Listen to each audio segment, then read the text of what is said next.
Mais uma quaresma chegou e mais uma oportunidade, mais um tempo propício para a nossa conversão.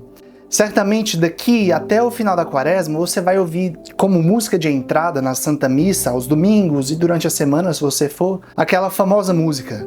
Eis o tempo de conversão, eis o dia da salvação, ao Pai voltemos, juntos andemos, eis o tempo da conversão. Enfim, você certamente já escutou essa música por aí e ela indica muito bem o que é a quaresma. É um tempo propício, ideal para a conversão. E não que os outros momentos não sejam, não que nós não devemos buscar a nossa conversão ao longo de toda a nossa vida. A questão é que a quaresma, ela reúne toda a igreja, no mundo inteiro. Portanto, é toda a comunhão dos santos, toda a igreja unida num único propósito, que é a nossa conversão. E existe uma pergunta fundamental diante disso que eu gostaria que você fizesse a si mesmo. Queria que você agora pegasse o seu caderno, a sua caneta e fizesse para si. E depois, é claro, você vai refletir em cima dela, você vai tirar um tempo para poder respondê-la, que é a seguinte pergunta: por que é que eu não me converti ainda? O que é que está atrasando a minha conversão? Essa é uma pergunta fundamental que vai te ajudar a olhar para a sua vida, olhar para dentro de você e identificar por que é que até hoje eu não levei a sério a minha conversão. O que é que há dentro de mim, o que é que eu estou fazendo que está impedindo a minha conversão de acontecer ou que está atrasando a minha conversão? Mas talvez você possa me dizer, mas Robson, eu já me converti, eu sou de Jesus, né? Eu já aceitei Jesus na minha vida. Eu rezo, eu vou à Santa Missa, eu rezo o terço, eu leio uma coisa ou outra ali dos santos, eu já sou convertido. E eu estou aqui para te dizer que não, meu querido amado irmão, irmã, que está por aqui. Você ainda não se converteu como convém, ou a sua conversão ainda não foi completa, assim como a daquele que vos fala. Entenda uma coisa, o fruto da conversão, ou o objetivo final da conversão, é a santidade. A santidade é a conversão completa. Entre os doutores da vida de oração, os doutores da vida interior, da vida espiritual, nós vamos encontrar pelo menos 2 níveis de conversão. O primeiro deles é aquele momento em que você tem um encontro com Jesus, ou o momento em que ele te chama. É o momento em que você começa a caminhar e a segui-lo. Então é o momento que você começa a participar dos grupos, da Santa Missa, você começa a rezar, você começa a ler a Bíblia e você começa a seguir ele, né? A caminhar com ele. Mas que ainda é uma conversão muito inconsistente, muito frouxa. A qualquer momento você pode voltar à vida antiga. Muitas vezes, dentro dessa primeira conversão, nós temos uma boa intenção, mas nós ainda não conseguimos atingir ou cumprir bem aquela intenção inicial. Nós temos bons propósitos, mas a nossa mentalidade ainda é muito pagã. O nosso conceito de mundo, de vida, os nossos comportamentos, o nosso modo de agir, a nossa visão sobre a vida ainda é muito pagã, muito materialista, hedonista, niilista. Enfim, muito moldada, conformada à mentalidade deste mundo ainda. E é por isso que nós acabamos não experimentando tanto de Deus como nós gostaríamos, ou como deveríamos. Muita gente fica presa apenas nessa primeira parte da conversão. Eu amo a Deus, eu estou ali caminhando, eu amo a Deus, e assim, amo a Deus entre aspas, porque nós veremos aqui que quem ama a Deus guarda os seus mandamentos. Quem ama a Deus lhe é obediente. Então, nesse primeiro nível, a pessoa reza, ela está ali, tem um certo nível de intimidade com Deus, mas ainda está cheia de pecados em si, cheia de inconsistências, cheia de más inclinações, de pequenos ou grandes vícios. Ela ainda não consegue, a vontade dela ainda não consegue acompanhar a inteligência. Sem contar que a sua própria inteligência ainda está obscurecida, ainda está empedernicida pelos pecados ou pelos apegos, pelas visões erradas, a cosmovisão errada do mundo. Lá em Efésios, no capítulo 4, no versículo 17, a palavra vai dizer assim: portanto, eis o que digo e conjuro no Senhor, não persistais em viver como os pagãos, que andam à mercê de suas ideias frívolas. Então Paulo está fazendo um apelo para eles aqui, olha, vocês agora estão em Deus. Então não persistam, não continuem a viver como os pagãos vivem, andando à mercê das suas ideias de pensamentos mesquinhos, frívolos, inúteis, que não edificam, que na verdade só destroem e vão apagando a chama do amor, da caridade dentro de você.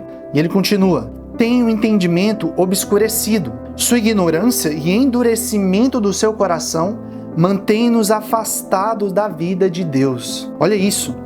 Paulo está falando aqui da mentalidade dos pagãos. Tem muita gente que já deu o seu coração para Deus, mas ainda não deu a sua mente. A pessoa tem grandes afeições por Jesus, boas intenções, boas aspirações, mas a mentalidade está ferrada. Ela ainda carrega uma ignorância muito grande. O seu coração, a sua mente ainda está endurecida, ainda precisa ser quebrada, muita coisa aí precisa ser renovada dentro de você. E ele segue. Indolentes, entregaram-se à dissolução, à prática apaixonada de toda espécie de impureza. Então perceba, por causa desse endurecimento do coração, do entendimento, da sua ignorância, dessa mentalidade, eles se entregam a práticas impuras. A sua mente, a sua cosmovisão de vida, ela vai moldar os seus comportamentos, as suas ações. Por isso, quando eu tenho essa primeira conversão a Deus, eu preciso também começar a mudar a minha mente. Lá em Fátima, em Portugal, quando Nossa Senhora aparece aos pastorinhos em 1917, ela diz para a irmã Lúcia, que era aquela quem via e conversava com Nossa Senhora, para que ela rezasse e estudasse. Ela precisava manter a sua vida de oração constante, manter o seu coração em Deus, se enraizar nele, assim como ela precisava ler, para que a leitura pudesse ir moldando a mentalidade dela, capacitando ela para a missão e também para que a vida de Cristo, para que o Evangelho pudesse criar raízes dentro dela. Então Paulo nos alerta: vós, porém, não foi para isto que vos tornastes discípulos de Cristo, se é que ouvistes e dele aprendestes como convém a verdade em Jesus. Renunciai à vida passada, despojai-vos do homem velho, corrompido pelas concupiscências enganadoras. Renovai sem cessar o sentimento da vossa alma e revesti-vos do homem novo, criado à imagem de Deus, em verdadeira justiça e santidade. Então, olha só, a quaresma, ela nos pede isso, a conversão, ela nos pede isso.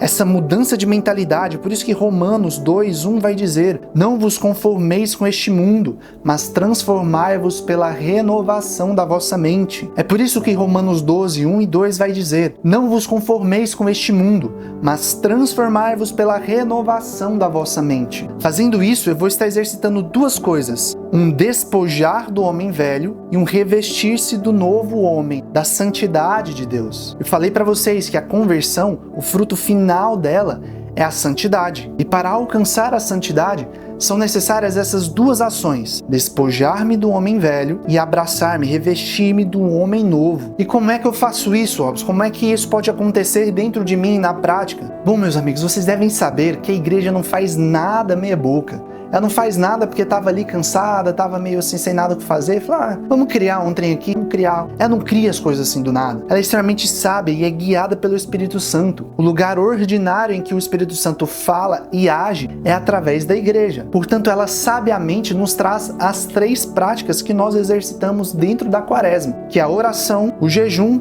/ penitência e a caridade ou a esmola. Essas 3 práticas conseguem nos levar sozinhas para a santidade, ou para aquela que é chamada segunda conversão. Todos os grandes homens de Deus passaram, pelo menos, pela segunda conversão, que é o despojar-se dos seus vícios, dos seus pecados, das suas más inclinações, livrar-se dessa ignorância mental, desse embrutecimento da alma, da inteligência, e dedicaram-se totalmente a amar a Deus acima de todas as coisas, de maneira livre, sem impedimentos para isso. Portanto, quando a igreja fala para nós sobre a oração, sobre o jejum, sobre a esmola, ela sabe exatamente o que ela está fazendo, e isso aqui é extremamente profundo. E igualmente profunda é a maneira com que as pessoas ignoram essas realidades. Para entendermos bem, entendermos isso na prática, vamos partir então para falarmos sobre essas 3 coisas e como elas nos mudam, como elas nos influenciam e como nós iremos vivê-las dentro do Enraizados, tá bom? Esse projeto que tem este intuito de enraizar-nos em Jesus, dentro do coração de Jesus, para que nós possamos mesmo criar raízes profundas e não sermos abalados por qualquer sopro de falsas doutrinas, de qualquer dificuldade, qualquer tempestade que aparece na nossa vida, sendo agitados pelas ondas, pelas marés, sendo levados de um lado para o outro, e nunca fixar-nos propriamente em Jesus. Estamos sempre indo, saindo, entrando e saindo do castelo interior, da nossa alma, da vida de oração. Possamos estar fixos, estáveis, sólidos em Jesus.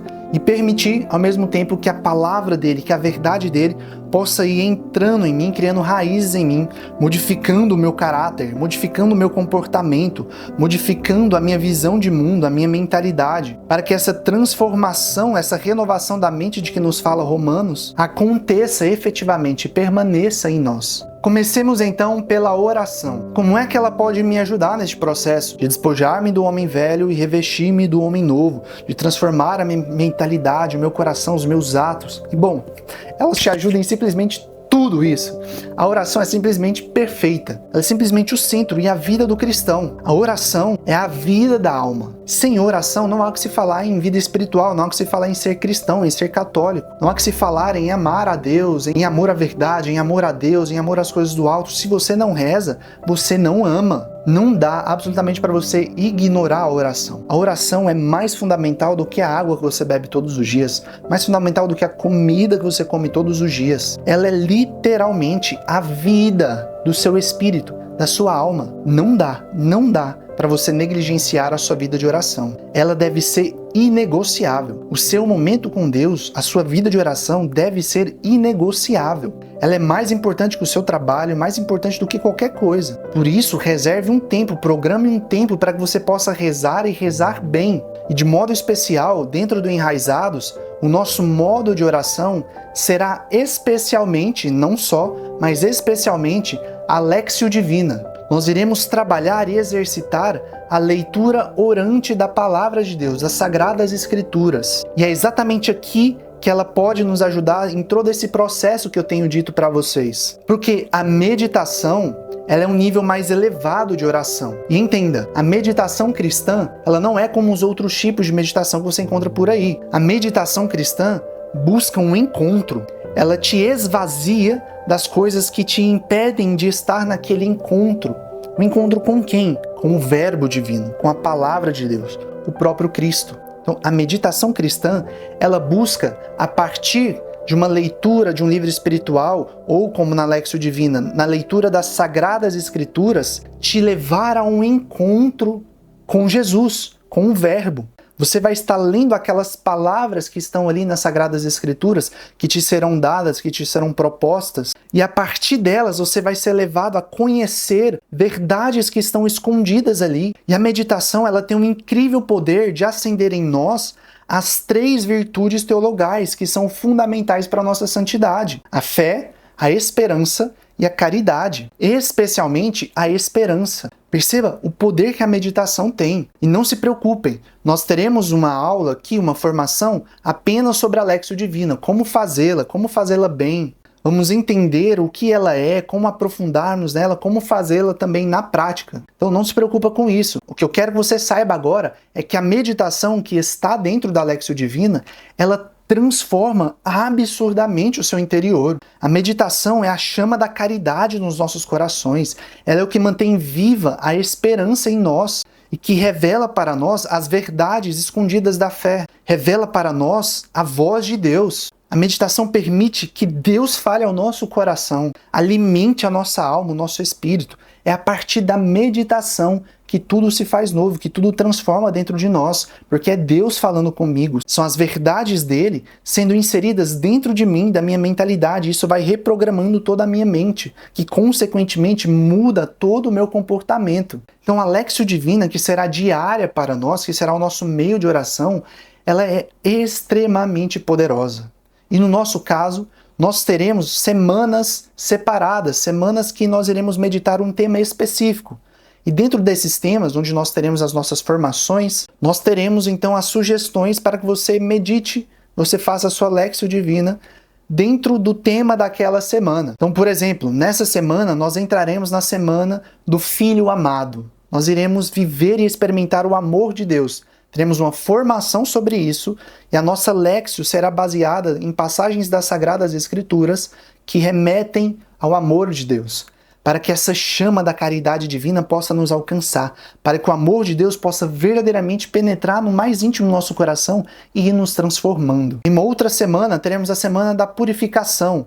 Nós teremos uma formação sobre a purificação e teremos toda a nossa Lexio Divina direcionada para isso. Só com isso daqui. Se nós ficássemos só nisso, só nessas formações que nós teremos, as aulas formativas que nós teremos aqui, que eu vou postando para vocês, sempre dentro do tema da semana, e com a Lexio Divina, já seria o suficiente para iluminar e aquecer o nosso coração de amor a Deus. Mas nós ainda temos o jejum e a esmola, a caridade. O jejum é uma das armas mais poderosas que nós temos dentro da nossa vida espiritual e é uma das armas que nós mais negligenciamos. Nós teremos um vídeo específico aqui de formação sobre o jejum, mas para dar um apanhado geral, para você compreender a grandeza disso, eu não sei se você se lembra, nas Sagradas Escrituras, em um certo momento, os apóstolos saíram para pregar o Evangelho e eles foram rezar por uma pessoa que estava possessa, mas o demônio não obedeceu eles, não quis sair. E eles voltam para Jesus e falam para eles, mestre, nós oramos por ele, em teu nome e não resolveu, e não foi expulso. E aí Jesus fala para os apóstolos, esse tipo de demônio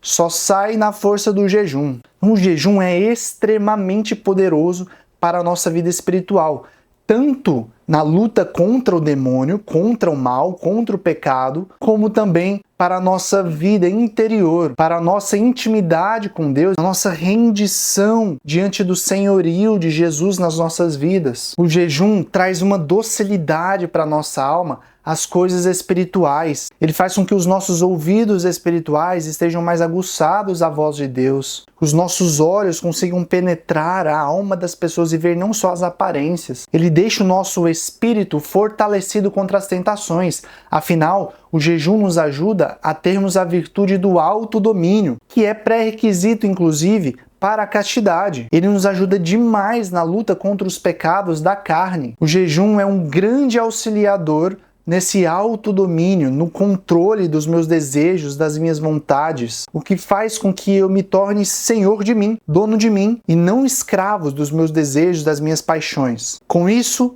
sendo senhor de mim, eu posso agora entregar o reino da minha alma, este domínio sobre mim, ao Senhor. Aí sim Deus pode ser o rei da minha vida, mas antes eu tenho que dominar o meu coração, eu tenho que ser senhor de mim. O escravo não consegue dar um reinado a um outro rei. Para que haja essa passagem de trono, é necessário que antes então eu saia desse nível da escravidão e comece a me tornar senhor de mim mesmo. E o jejum auxilia demais nisso daí, galera. Como eu falei, ele ajuda inclusive na libertação contra os demônios, mas não só nessa libertação contra os demônios, mas nas libertações interiores, na libertação dos vícios, dos traumas, dos medos, da insegurança, da fragilidade e inconstância. Enfim, ele é uma arma extremamente poderosa e é por isso que a igreja traz para que nós possamos vivê-la bem dentro deste tempo da quaresma. Então, escolha bem tanto o alimento que você vai deixar de comer durante esse tempo, durante esse período da quaresma, para que seja algo que exija mesmo da sua vontade, para que vá moldando a sua vontade, mas também se propõe a fazer jejuns durante os dias da quaresma. De repente na sexta-feira ou na quarta-feira. E que tipo de jejum, Robson? Aí vai do seu coração. Você precisa rezar para que Deus vá mostrando para você que tipo de jejum Ele quer de você. É tirar uma refeição no dia, é deixar de comer algo que você gosta durante aquele dia, é ficar só a pão e água, ficar só na água. Enfim, existem várias espécies, vários tipos de jejum. Mas eu quero que você entenda que o jejum vai trazer uma capacitação para você, ele vai capacitar, equipar a sua alma com um artifício espiritual extremamente poderoso. Então não negligencie, afinal, oração e jejum andam sempre juntas. Se você só está rezando, você está fazendo só 50%.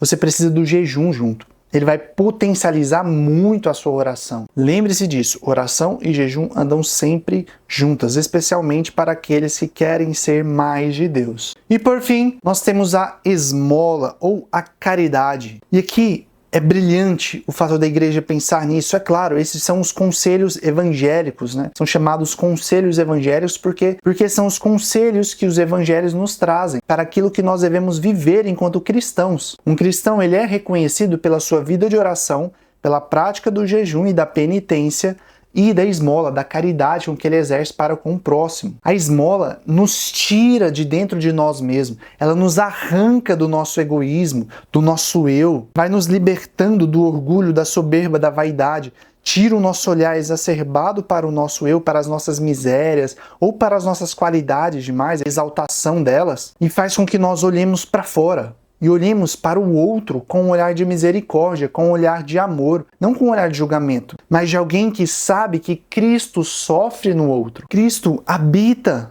no meu irmão e muitas vezes ele está sofrendo dentro daquele coração. E eu, consciente dessa presença de Jesus no outro, vendo a necessidade do meu irmão, eu vou ajudá-lo de alguma forma. E isso é extremamente importante. Jesus fala sobre isso nos evangelhos. Ele diz: nem todo aquele que diz Senhor, Senhor, entrará no reino dos céus. Muitos dirão, nós expulsamos demônios em teu nome, nós curamos no teu nome, pregamos o evangelho. E ele vai dizer naquele dia: afastai-vos de mim, pois não vos conheço. Pois quando estive entre vós, vós não me reconhecestes, vós não me acolhestes. Quando foi que o Senhor esteve conosco e nós não o reconhecemos, não o acolhemos? E aí Jesus fala para eles: quando estive nu e não me vestistes, quando tive fome e não me deste de comer, quando fui peregrino e não me hospedaste. Enfim, ele vai dizer que o menor ato de amor que nós fazemos aos seus pequeninos é a ele que nós estamos fazendo. Portanto, quando você vê que tem alguém necessitado, você sabe que ao fazer o bem àquela pessoa, você está fazendo ao próprio Cristo. A esmola, o exercício desta caridade humana, faz acender em nós aquela terceira virtude teologal da caridade, que é um amor sobrenatural em nós. É o amor de Deus em nós. Sem contar que o amor e a caridade, a cada ato de amor realizado, uma multidão de pecados é apagada. O amor apaga a multidão de pecado, encobre a multidão de pecado. Ou seja, essa caridade, essa doação do outro, de amá-lo sem esperar nada em troca, de fazer o bem porque você sabe que Cristo está nele, porque ele sofre, ter este olhar de compaixão, de misericórdia para com o outro, salvará a vida daquela pessoa e salvará a tua vida. E salvará a tua vida de diversas maneiras possíveis. Tanto de te libertar das suas prisões, das suas mazelas, de um olhar excessivo para si, quanto de perdoar os seus pecados e trazer a graça, o amor sobrenatural de Deus sobre você. E então é isso. As bases estão lançadas. Então, tanto a oração, quanto o jejum, quanto a caridade, quanto a esmola, vão fazer toda aquela transformação da nossa mente que nós falamos. Vão nos inserindo na realidade, vão nos colocando dentro do coração de Jesus e colocando Jesus para dentro do nosso coração. Vai lavando a cegueira espiritual, vai limpando a nossa alma, a nossa inteligência, para que nós possamos agora estar mais aptos a receber a palavra, ter um terreno, um coração fértil para receber a semente da palavra de Deus, para que ela possa crescer, criar raízes em nós e gerar os seus frutos. Afinal, não adianta você ler as Sagradas Escrituras, você ir à Santa Missa, ir para um grupo de oração, ler um bom livro espiritual, aquela palavra de Deus cai no terreno do seu coração, mas se ele estiver infértil, de nada adianta. Ela pode até começar a fazer algum efeito, mas logo logo ela morre. Para que ela cresça e dê bons frutos, é necessário que o terreno do seu coração seja fértil. E tudo que nós fizermos aqui no Enraizados terá também em vista como finalidade essa verdade, de tornar fértil o solo do seu coração. Então é isso, galera. Eu espero vocês no próximo vídeo. Desejo que vocês fiquem firmes, não morram no meio do deserto, não desistam no meio do deserto, mantenham viva a chama da fé, da esperança e da caridade dentro do seu coração, tá bom? Um forte abraço, fiquem com Deus e até a próxima.